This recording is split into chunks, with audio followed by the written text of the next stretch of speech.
Welcome to Kenton Teaches. Enjoy the video. Before creating any macro, check the game's terms of service and community rules to avoid bans or account loss. Treat macros primarily as accessibility tools or for harmless repetitive tasks, not for competitive advantage.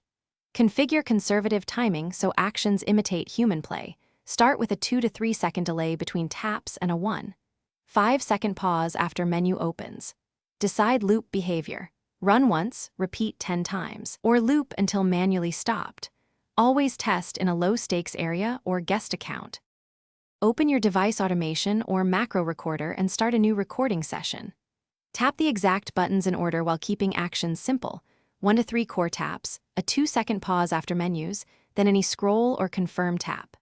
Stop recording, play it back once, and watch for missed or misaligned taps.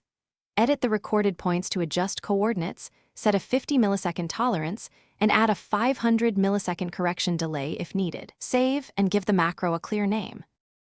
Test macros in a safe area or guest account for at least 10 repetitions to ensure reliability and to detect desyncs. Add a visible manual stop control and set a 3-second startup delay before the first action so you can cancel.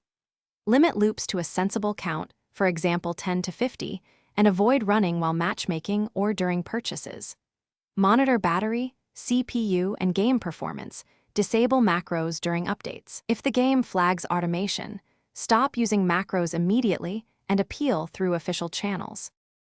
Thanks for watching. Please subscribe if this video was helpful.